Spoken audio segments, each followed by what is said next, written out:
has been inundated with harassment and threats after announcing that it would no longer allow a rally against censorship featuring Kyle Rittenhouse to be held there later this month. Second time in a couple of days that Kyle's been canceled. He just got canceled at an event at the SHOT Show in Las Vegas. Southern Star Brewery CEO Dave Fargeron said that he was not aware until a few days ago that the event's special guest was Rittenhouse, and he disputed claims, including those from Rittenhouse, that the cancellation came after a pressure from a woke mob or distributors such as HEB. Rather, he said it was primarily concerns from local patrons that led to the decision. Fargeron described himself as apolitical and said his brewery strives to be a place that welcomes all, except Rittenhouse, apparently. Let's bring in the president of the Texas Nationalist movement, Daniel Miller. Daniel, what's really going on here? I think you have a better grasp on it than we do from a distance. Yeah, it's amazing that you would have such problems holding a rally against censorship, and this one has been really one for the books. Initially, when Southern Star Brewery contacted the publisher, the book publisher that was actually hosting the event, and talked about the backlash they were getting from some of these wokesters, there was some sympathy. But since then, the CEO of Southern Star Brewery has changed his story multiple times. In addition, in his latest iteration of the story, it wasn't Rittenhouse that was the problem; it was actually us. And so, this guy's scrambling Us being around. who? Whoa. Us being Yeah. the TEXIT movement? Or Yes, who? the TEXIT movement. Yeah, the TEXIT movement. So, Well, you are a I, troublemaker. well, look, I've spoken there before. Literally, when the CEO over there at Southern Star took to social media to begin his trash campaign, one of the first things we did was posted photos from the last event that we had there on the Texit Now tour, where we packed the house. So, this guy is just scrambling. He folded to the woke mob. He folded to pressure from politically active corporations. Now he wants Yeah. to shift the blame to us, and he's basically trying to, he's acting like a cat trying to cover crap on a concrete floor. That's what it looks like right now. The guy could, at a minimum, just not lie and be honest with everyone. So what's his beef with? I mean, this is, like I said, coming in. Kyle Rittenhouse just got canceled at an event in Las Vegas at the Venetian that was going to be held in a private ballroom because Venetian got the woke mob chasing. Is Kyle Rittenhouse acquitted? Kyle Rittenhouse acquitted by a jury of his peers. Is he not allowed to go anywhere in America and have a get together anymore? Is he going to be shut down every place he goes because the woke mob, even though he was acquitted of any crime, is going to destroy his life? Is that the play in America in 2023? Well, look, that's the new standard. When the left doesn't get what it wants out of the courts, it results to cancel culture, and this is exactly what's going on. They're actively seeking out Kyle Rittenhouse to cancel him, to prevent him from having any life whatsoever. And look, I feel for the kid. I mean, he's at a point in his life now where he's trying to move on from a pretty traumatic event and trying to do something with his life.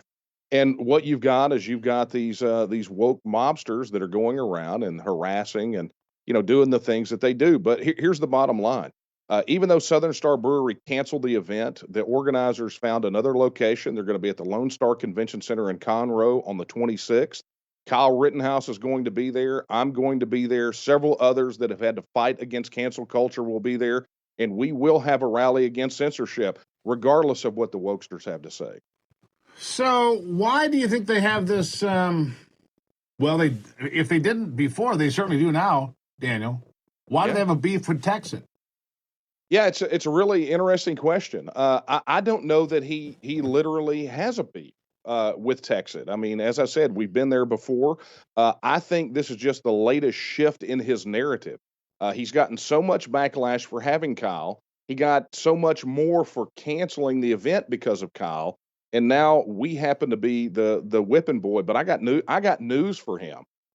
He's well within his rights to pull the plug on the event if it is because of us.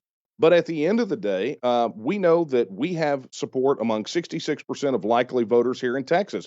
And so I would suggest that he might want to be careful about stepping on our toes before our supporters decide to cancel him. Well, there you go. I want to ask you about something else you mentioned before we came on, and that was the way that Texas celebrated the inauguration of the governor there in Texas. I think it was yesterday. Tell me about it.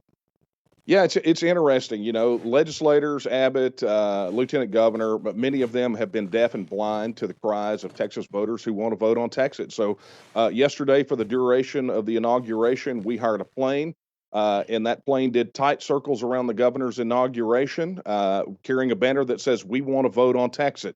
So now they have absolutely no excuse. They've seen it, they've heard it, and they know that the people of Texas, at a minimum, want a vote on this issue. They want it on the ballot in November of 2023. That's going to happen, I thought. I thought that was already in the works. Where are we on that? Give me an update. Bill still in process. I mean, the way our legislative system works here, our legislative schedule, it's a little bit weird. We just gavelled in at the beginning of the month, and we're still waiting for committee assignments in the House and the Senate. So, we've got some daylight between here and when the bill has to be filed, and that's frankly all we're waiting on right now. Language to come out of our legislative council and for the bill to be filed. More importantly, Daniel, one last question before I let you run this Wednesday. How would somebody go about applying for Texas citizenship if, say, for example, Texas was successful? I'm asking for a friend.